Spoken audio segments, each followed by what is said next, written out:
Okay. Good morning. So we have with us today Shannon Keith from the Toronto Public Library, who is going to share with us some tips and tricks for getting our youngsters ready for reading.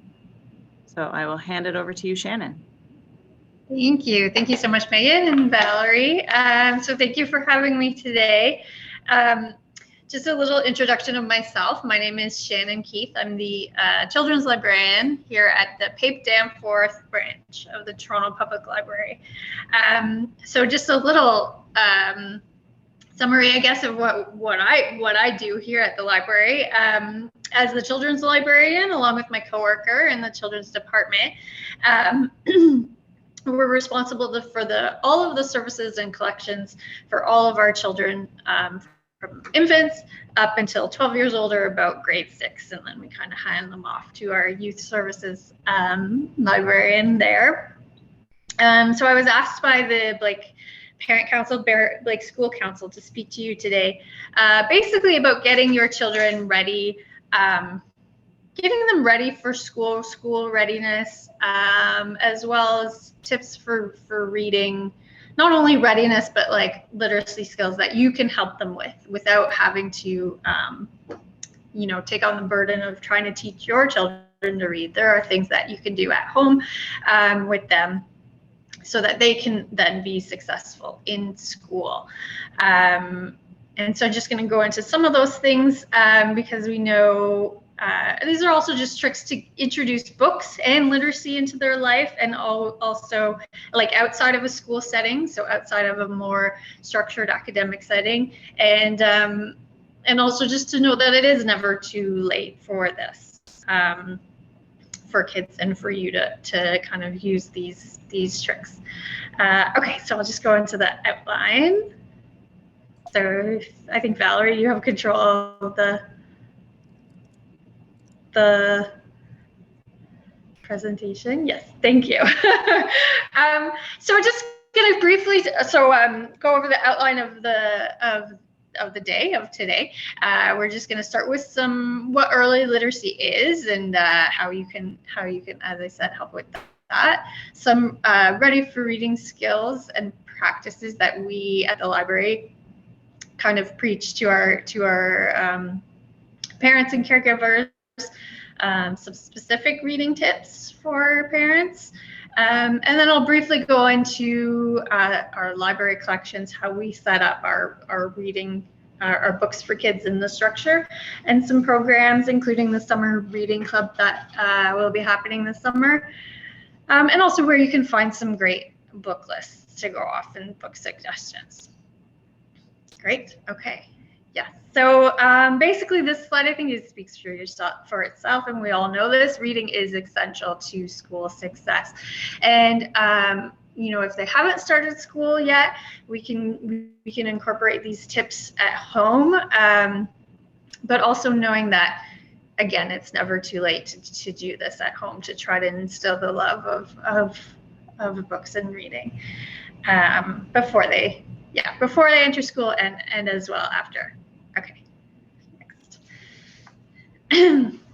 So we always say here at the library that you, as the parent or caregiver of the child, are your child's first and best teacher. So basically, like I said, literacy skills can be gained at home through simple activities, which I will go into a little bit. But why are you the child's best teacher? Why do we use that word? Well, children spend approximately 900 hours per year in school, but they spend approximately 7,800 hours a year outside of school. So this puts you in a great position to instill the love of books and reading outside of what can be a stressful setting for some at school. Couple notes on that. Parents and caregivers are the best position to help young children ready to read. Young children, as you all know, sometimes have short attention spans. So you can do activities in short bits of time all throughout the day rather than over a long, lengthy period of time. You know your child best, so you can help them learn in ways that others cannot and that are easiest for them, because you know what they can handle, when they can handle it, whatnot. And of course, the most important that I will be repeating many, many times is, as parents, you are tremendous role models for your children. If your children see that you value and enjoy reading and books, they will follow your lead as well, or at least know that that's something you think is important. And children do, just one more, children learn best by doing things, and they love doing things with you, with their parents. They want to spend time with you. So it is best to read together every day if possible, or as often as possible. And this includes parents of older children as well. Just because your child is no longer a toddler or a preschooler, it doesn't mean you have to stop reading together. Reading chapter books together, for example, as they're older, is a great way to create that positive reading experience as well. Okay. So I'll go into a little bit of, at the library, we have a suite of programs that we call Ready for Reading. And basically that's all of our story time programs. So it starts with our baby time, toddlers, preschoolers, and they kind of follow these, what we call 5 practices that you can do with your children to get them ready for reading, basically. And this starts as early as possible and can continue as they get older. So basically, there, as you can see, talk, sing, read, play, and write. Pretty simple stuff. But keeping in mind, they don't have to be structured in a way that maybe stresses out the child.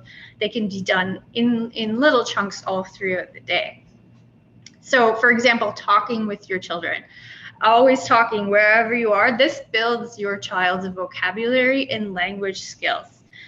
So if you're just going on a walk, or you're going to the grocery store, talking about what you see and what you're doing, it will spawn conversations with them.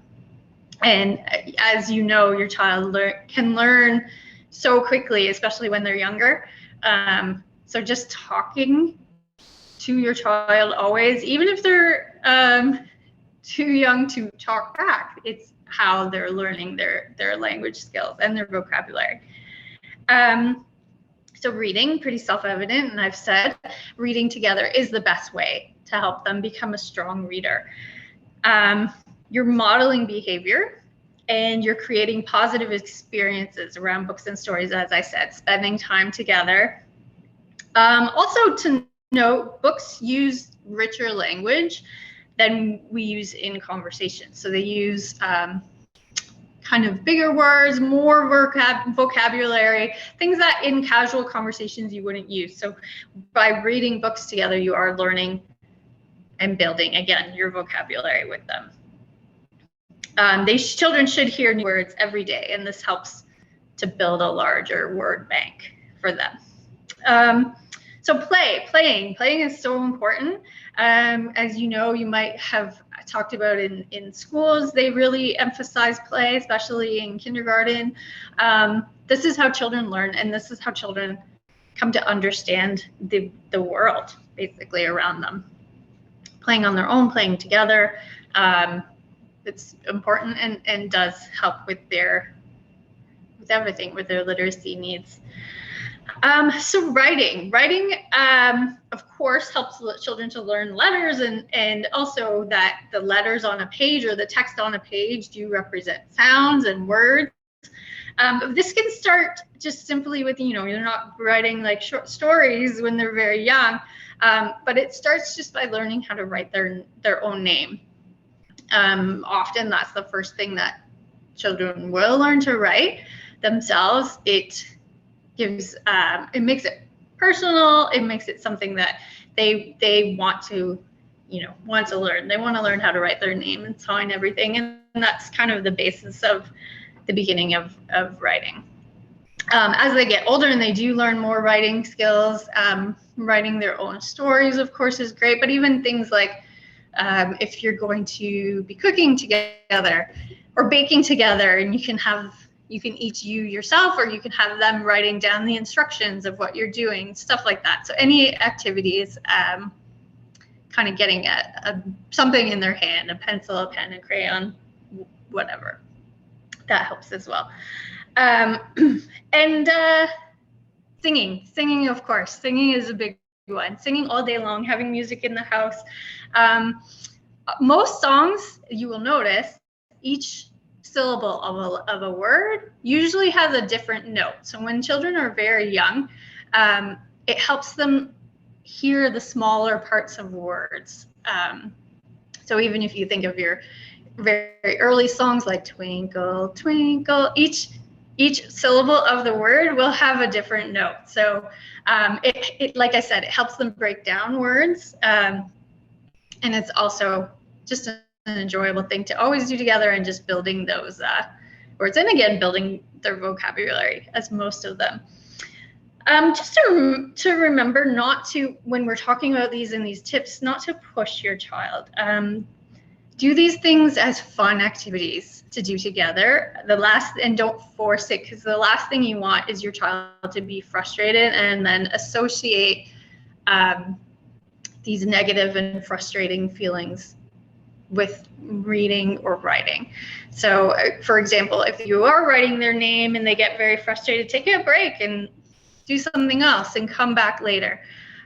This is the advantage of not being in the school setting, because as I said before, you can spread it out throughout the day. And that goes for reading together as well. If you can see your child is getting frustrated with just the story or whatever, just remembering not to force them,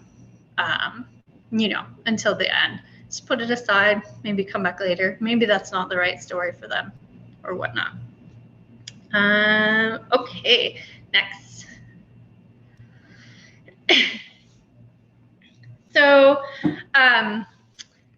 just wanted to point out this guide here, the Let's Get Ready for Reading, a guide to help kids become readers. So this is a book that the Toronto Public Library published a few years ago, I think in 2017. And it kind of goes into more detail, the things that I've been talking about, the early literacy skills. It's a book you can borrow from the library. And it has lots of suggestions for books and rhymes and whatnot, but also little tips of these skills and little activities that you can do together, just more detailed. It's Ready for Reading, as I said, is the library's kind of name for these practices. But we've also broken them down. They're also broken down into even further things that are just simply what you see there. Liking books. Children who enjoy books will want to learn to read, right? Hearing words. That's what I was talking about with the singing. Being able to hear that different parts of the words and how they come together. Knowing words, again, just building vocabulary. Knowing many words then helps children to recognize written words and understand what they're reading when they do come to reading in school and writing in school. So again, that comes with the talking and the reading. Of course, when you're reading together, talking about what you're reading. So not necessarily sticking to the text that's on the page, but bringing it back to them is a big one for that. Telling a story. Learning to tell a story helps children to develop skills in thinking and in understanding, because they're attaching meaning to the story as they're telling it. So some nights, instead of reading a book together, take turns making up stories, or finishing stories, taking turns, right? This all helps with that as well. Seeing words, being familiar with printed language, children feel comfortable with the books and reading. So again, this happens through, as an example I said earlier, it was like cooking together. If you're following a recipe, showing them like that what is written and the recipe is helping you to actually do, and it's connecting it to actual tasks, right? so they learn what is on the written page is actually telling them and the instructions of what they're making. And of course, knowing letters, knowing the names and sounds of letters helps children to sound out words. And this is, done through their name, as I said, or street signs, or in the grocery store labels, just kind of pointing out all the different letters that you see. Okay, next.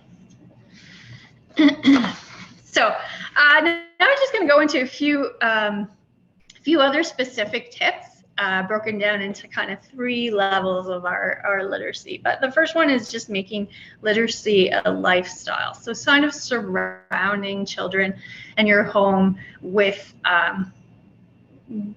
literacy and words and text.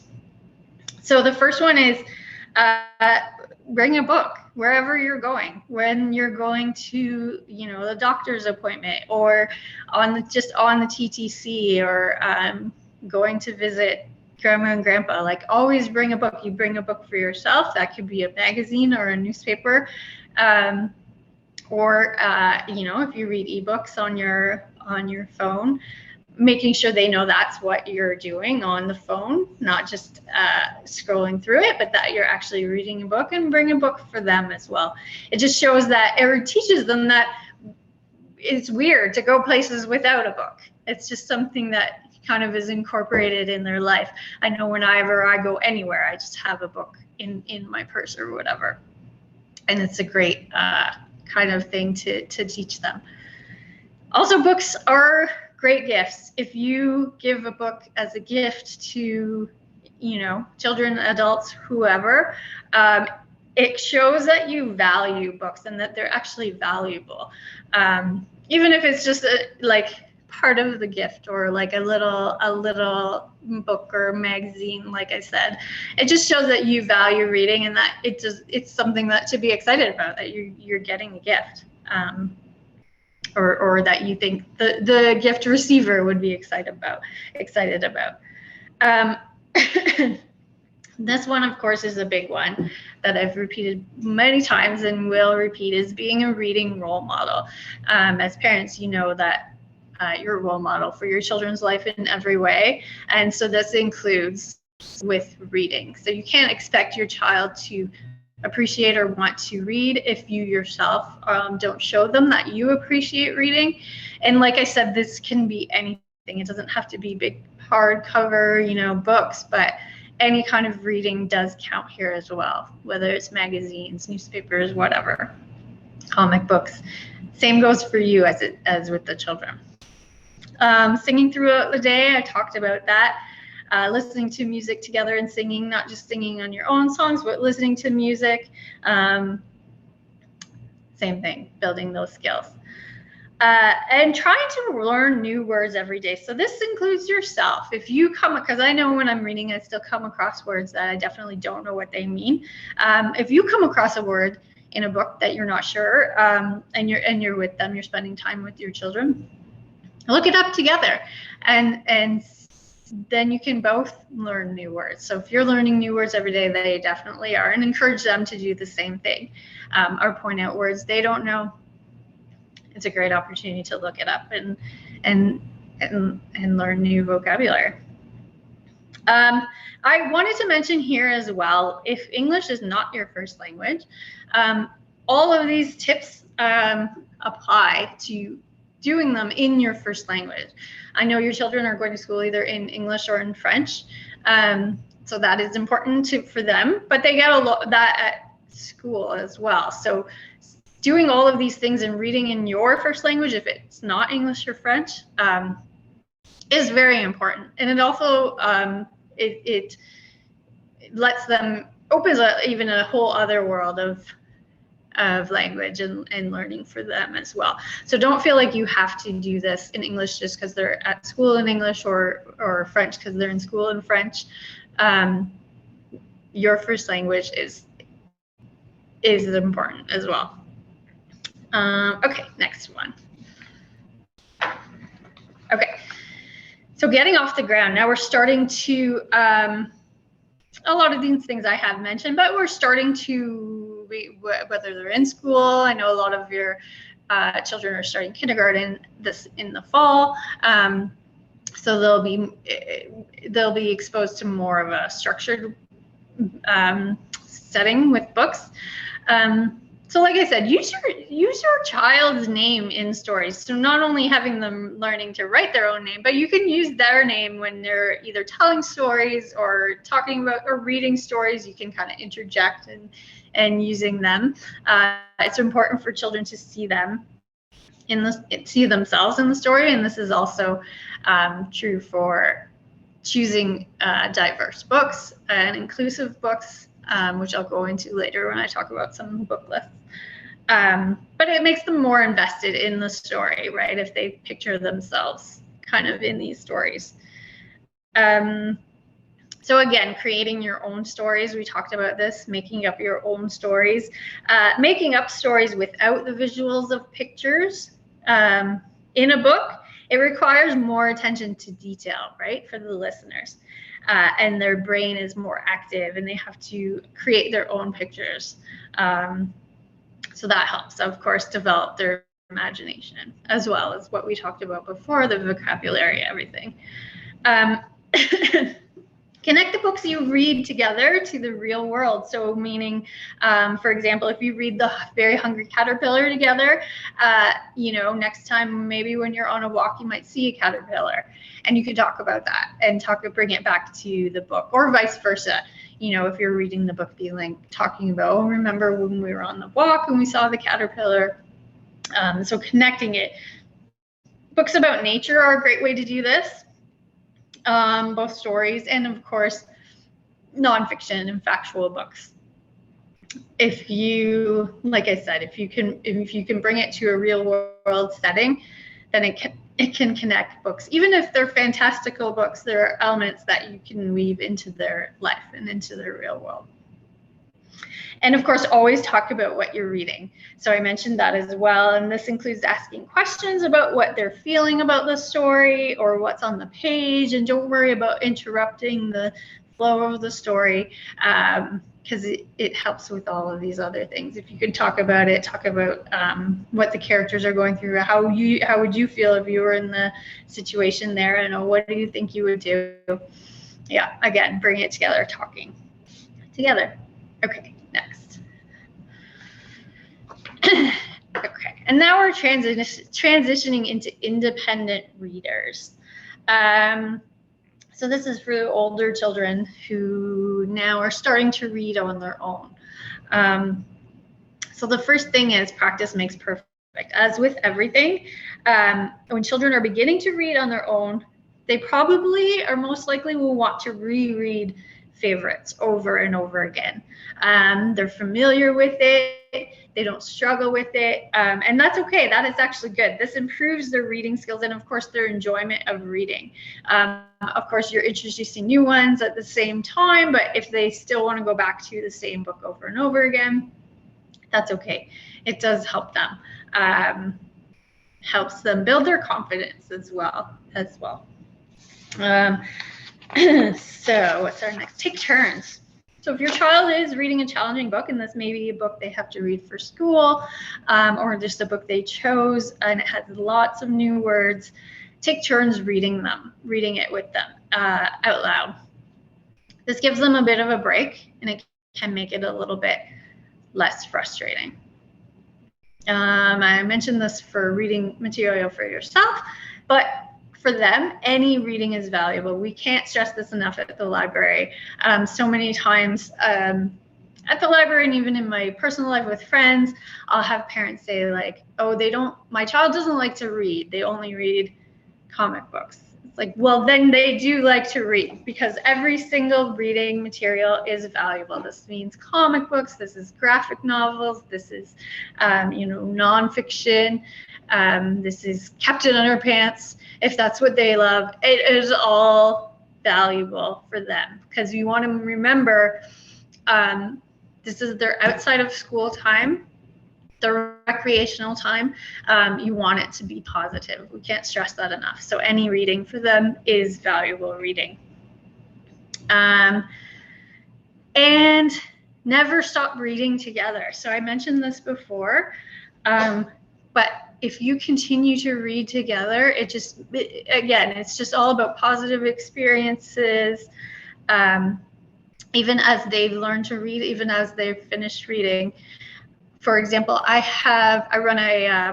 just as an example, I run a book club here at the library, and it's for older children, tweens basically, 13, 14-year-olds and their parents. And a lot of the parents read the book every month together with their 14-year-old, reading it out loud.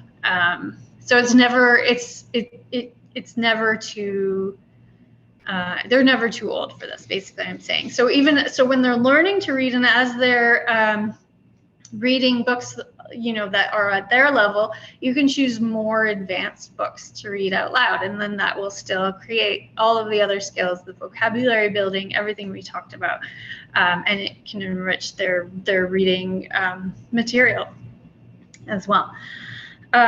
So choose the right books. So mostly when we're talking about books that children are reading for recreation outside of school, you want them to choose books they want to read.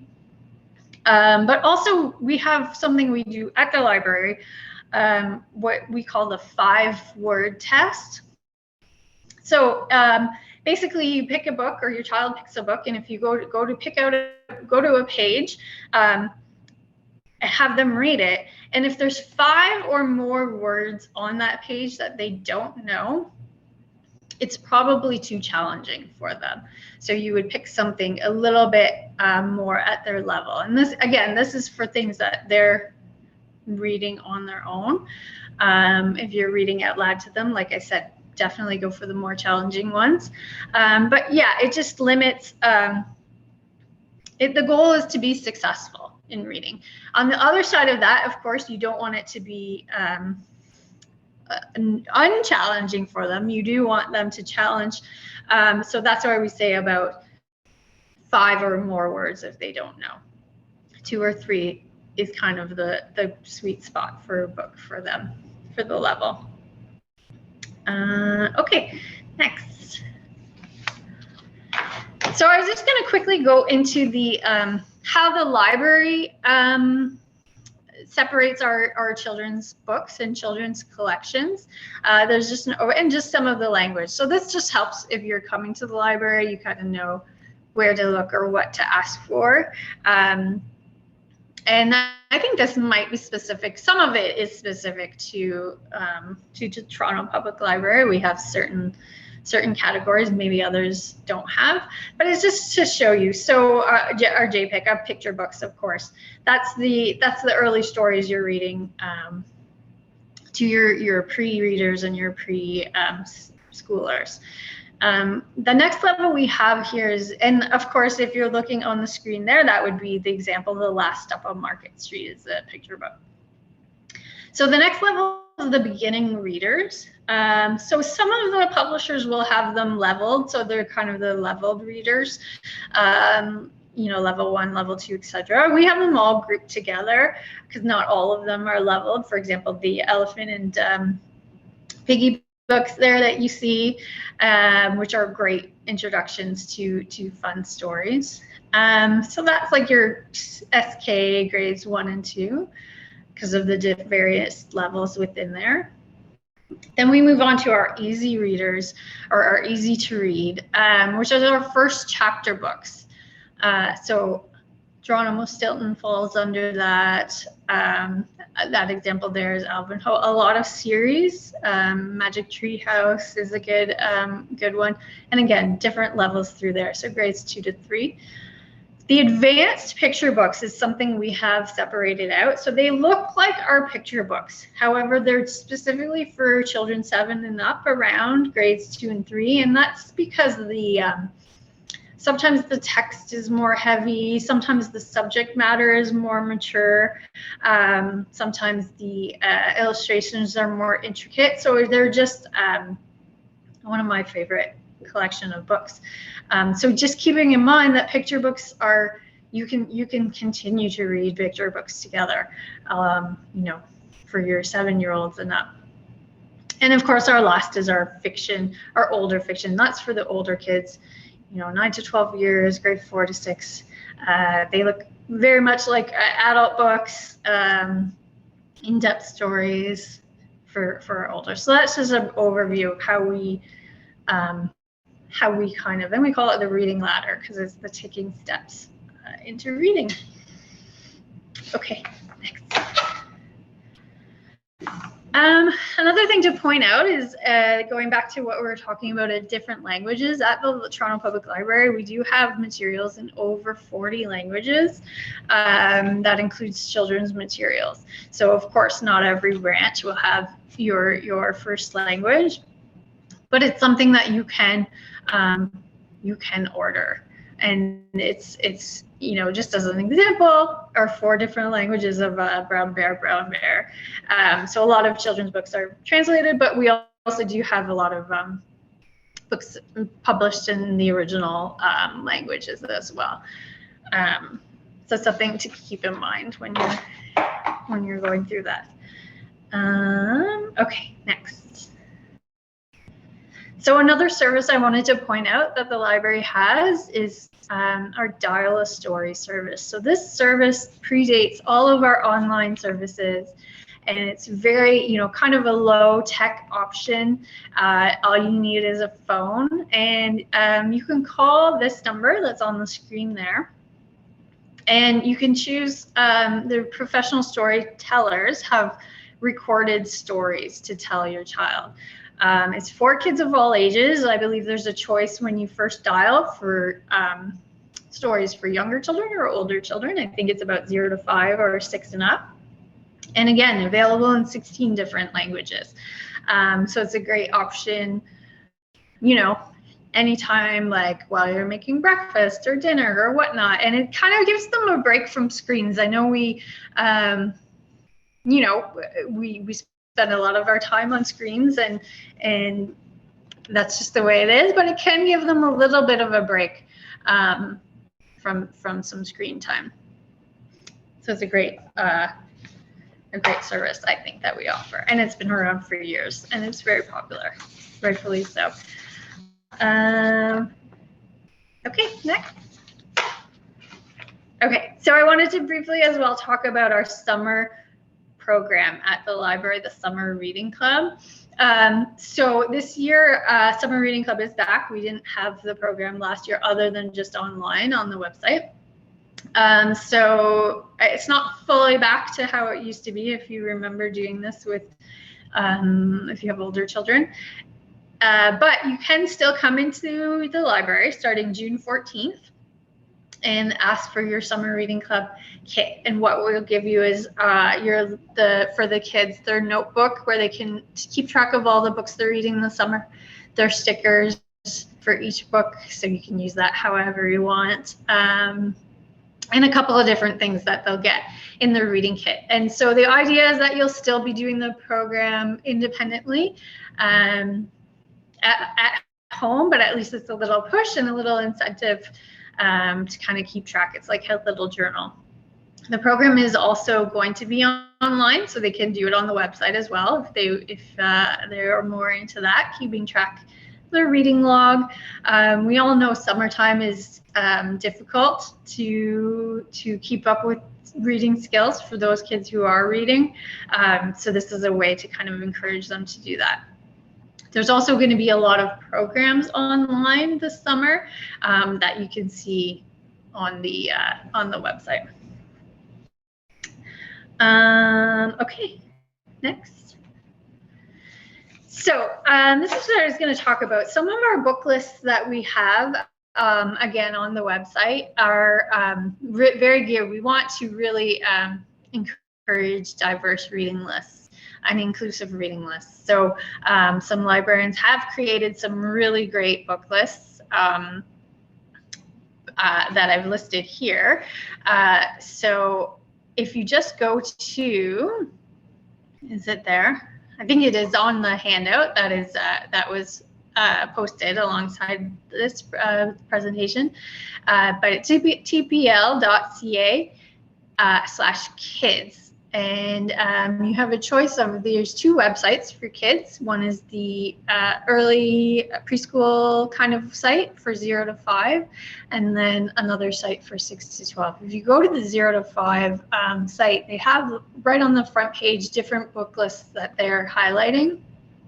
For example, this month is our Indigenous Heritage Month in June, as well as Pride Month. So there's 2 book lists for those topics right there. And just a really great way to see a condensed version that librarians have put together.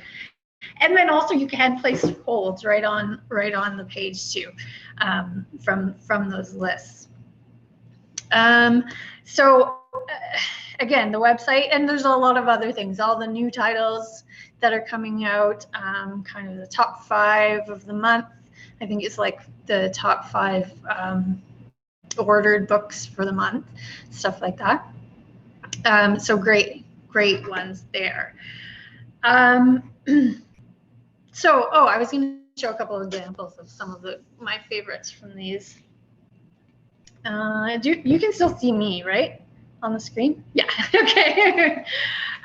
So these are also, I was going to quickly point out some examples of all the things we've talked about. So we have here, this is Thunderboy Jr. I don't know if you can see that. There we go. Thunderboy Jr. by Sherman Alexie. It's a great story about a young Indigenous boy coping with his name that was given to him. The one thing I was going to point out, books with stuff like this, where you can see the text bubble. Whenever there's text on the screen, I'm not good at this. Whenever there's text on the screen that's kind of outside of the regular text, it's great to point that out, because that is one of the things that will connect the words that you're saying to the page. So one of those examples. This is a newer book here, Julian is a Mermaid. This is kind of going into not conforming to certain genders and stuff. It's a really great story. And a lot of it is actually just illustrations and kind of wordless. There are some text in it, but a lot of it is just filling in. So again, this is a great example of talking together, filling in the story, talking about what you see on the page, how it makes you feel. Another great example there. I'm not going to show too many. I was going to show an example of an advanced picture book. So, for example, this one here is called The Sweetest Fig. It's by Chris Van Ellsberg, who has a lot of really great, he's the illustrator and the writer. And again, you can see it's a little bit more text heavy, and the story is just a little bit more, it's kind of advanced. the punchline of the story, you have to be pretty clever to figure it out. A great example to talk through, but the illustrations, as you can see, are just very intricate. If you can see that at all there. Here's another one here. This is on the Black Lives Matter list, I believe. This is called Crown, an ode to the fresh cut, and something very relatable, going to the barbershop and getting that fresh cut. This boy going with his father to the barbershop for the first time together, and what that means, what community that is. So I think that's it for the examples I was going to show for now. So I think that kind of sums up everything I was going to discuss today. So I kind of rushed through a lot of things, I realized, but hopefully that was okay. And I wanted to thank school council again for inviting me to do this and go through this. And I hope there were some useful things in there. I know as parents, you have so many things to deal with, especially now. It's so hard to manage your children at school online, and maybe the last thing after being on the computer all day they want to do is sit down and read. And that's why I kind of try to break up in these little tips throughout the day and when you're doing things together. So that, I think, is all for me. That's great. Thank you so much, Shannon. There was some really great tips in there. And yeah, we will share this with our school community. I'm sure lots of people will appreciate it. And hopefully we get lots of people coming into the library. Yeah, when we can. Yes, definitely. Thank you so much, guys.